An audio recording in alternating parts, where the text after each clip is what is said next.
You never expect your life to fall apart on a Tuesday. Tuesday was always just ordinary. That was the day I packed my daughter's soccer bag, took the trash out, paid the car insurance. Nothing special, nothing worth remembering, but that Tuesday? That one seared into my memory like it was branded there. My name is Daniel Hayes. I was married to Allison for 9 years. We had 2 kids, Emma and Caleb. We lived in a decent house in a quiet suburb outside of Dallas. I worked in IT security. Long hours, remote contracts, decent money. My wife Allison worked for a logistics firm, corporate client relationship management, she called it. She was ambitious, sharp, charismatic. Everyone loved her, and for a long time I did too. But love, it turns out, is no match for calculated betrayal. It started small. At least I thought it did. She began dressing differently for work. Sharper, tighter, newer outfits. She started leaving the house earlier than usual, getting home later. Her excuses were airtight, traffic, client dinners, a new boss with unrealistic expectations. His name was Brian Calloway, Executive VP of Operations, married, 2 kids of his own. Allison praised him constantly, said he was brilliant, said she was lucky to be learning under him. Looking back, I realized the word under had more meaning than I cared to admit. I wasn't suspicious at first. I trusted her. We had our ups and downs like any couple, but nothing I thought was fatal. We still did date nights, still took family road trips, still had inside jokes. She even smiled at me in public. But those smiles didn't reach her eyes anymore. I noticed it the day I bought her favorite Thai takeout for lunch and dropped it off at her office. She came down to the lobby, she was polite, she thanked me, but when she turned to go back upstairs, she didn't look back. That was the moment. That's when the pit in my stomach started growing. Quietly, aggressively. I ignored it for a while, told myself I was being paranoid, that my stress at work was making me insecure, but the truth was louder than my excuses. A week later, I was setting up a new iPad for our son. I connected it to our iCloud account. All of Allison's synced texts downloaded into the Messages app. I wish I could say I went looking for something. I didn't. It found me. There they were, dozens of messages. Brian, B, can't stop thinking about last night. You're addictive. Let's book that Napa trip. Photos too. Hotel selfies, inside jokes. References to things I didn't recognize, intimacies that weren't mine. I stared at the screen for 10 full minutes before I moved. I didn't scream, didn't throw the iPad, didn't punch a wall.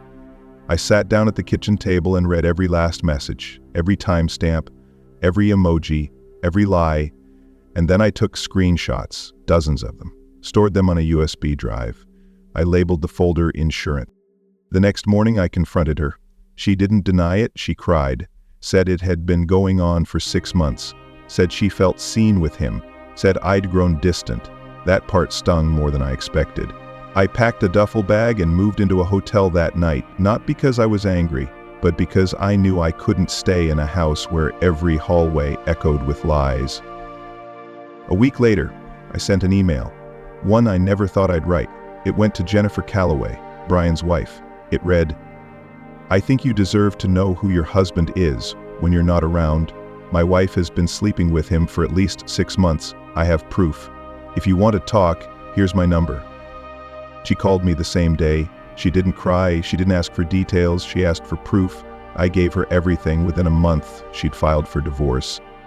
Brian tried to stall, claimed I had manipulated the story, but the screenshots were impossible to ignore, especially the ones where he talked about sneaking her into their lake house while Jennifer was out of town.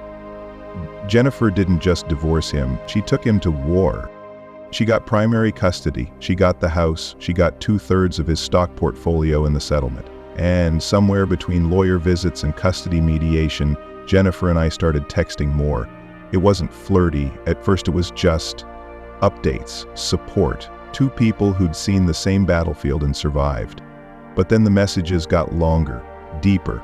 We started talking about things our exes had said, how gaslighting works, how it makes you question your sanity. We started meeting for coffee, just coffee, then lunch. Then we hatched a plan, half out of boredom, half out of mischief. We joked, wouldn't it drive them insane if we started dating? We laughed about it, but we weren't really joking, so we went on a fake date, posted a photo, and waited. The messages from our exes came flying in. Angry, condescending, outraged. Brian said it was pathetic. Allison said I was traumatizing the kids. We read those texts over wine and laughed until we cried. But by the third or fourth fake date, something changed. I found myself watching Jennifer laugh and wondering how I hadn't noticed the dimple in her cheek before. She looked at me like I was human, like I mattered. We kissed on our fifth date. It wasn't fake. By the end of the year, we'd moved in together. Our kids, my 2 and her 3, bonded faster than we expected. They formed a unit, a tribe. We became us before we even had time to decide if we were ready for it. We signed a cohabitation agreement. No marriage, no need. We were both receiving child support and alimony, her from Brian, me from Allison. Getting legally married would have ended those payments, so we stayed unmarried. Together, but freedom doesn't sit well with people who lost control. Allison became increasingly aggressive. She sent me voicemail after voicemail, berating me, accusing me, threatening me. One day, she left a message that crossed the line. She said she hoped Jennifer's kids got taken away. Said she'd ruin me. I sent that recording to my attorney. He filed for a protective order. The court granted it. That order made it to her employer. HR had a meeting. Her job was evacuated. Her position was transitioned. I never lifted a finger. I just let her rage speak for itself. As for Brian, he remarried 6 months after the divorce and divorced again within a year. His reputation in his industry never quite recovered. He and Allison no longer speak. Sometimes I wonder what would have happened if I never saw those texts, if I just kept going, pretending not to notice. But then I look at my life now. Jennifer and I have built something real out of something broken. We both know what it feels like to be discarded. And we've vowed never to do that to each other. The kids are happy, I'm happy. And our exes, well, they still aren't. And that, my friend, is what you call karma.